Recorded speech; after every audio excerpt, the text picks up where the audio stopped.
Good sir, si Manalo, reporting kami dyan, sir. Carry on. Good sir. Bakit ka late?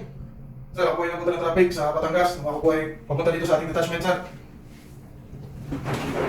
Oh. Nag-inform ka ba na ikaw malilate? Yes, sir. Report ko po. Dahil late ka, ano ba ang duties and responsibility ng security? Anong trabaho ng security?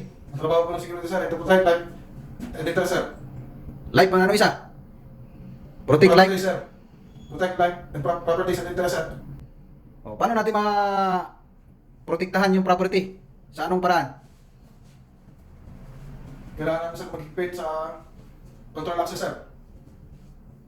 Sa access? Access control. Paano? Sa anong paraan? Anong gagawin ng gwardiya para hindi tayo malusutan?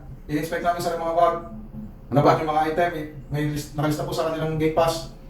Tapos, At meron pa po na kanilang superior. superior ba or ano? Authorized Authorized? po na kanilang... Sino? Superior or authorized person? Pero po ng authorized person, sir. Okay. Kung sino ang authorized na mag-assign ng gate pass, yun ang mga approver. Ano? Kasi tayo security, tayo ang nag-i-implement ng mga rules and policy. Okay, good. Sigurado ka ba na tama yung sinasabi mo? Yes, sir. Sigurado ka ha? O dahil dyan, dahil late ka. 11GO number 5. To keep my post and properly reload, sir. Alam ba ng iyong kapalitan na ikaw yung na late? Roger, sir. Okay. Dahil dyan, bigyan kita ng verbal reprimand para hindi na dapat, para mismo sabihin na hindi naman late. Yes, sir. Para hindi unfair sa mga kasamahan mo na kanina ay nakaabot ng formation pero na-late.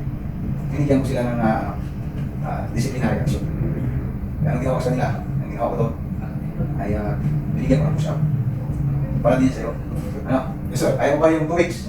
Copy, sir. Okay, proceed.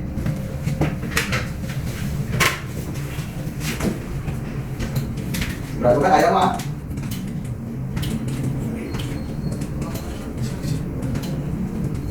Nine, 10, 11, 12, 13, 14. Okay, up. Kaya? Yes, sir. Okay, dapat susunda. Hindi mo ulit. Copy, sir. At sa sunod, pag naulit pa, ano gagawin ko sa'yo? Written explanation na. Copy, sir. Okay, sige, palitan mo na yung kabaitan mo doon. Copy, sir. Thank you, sir.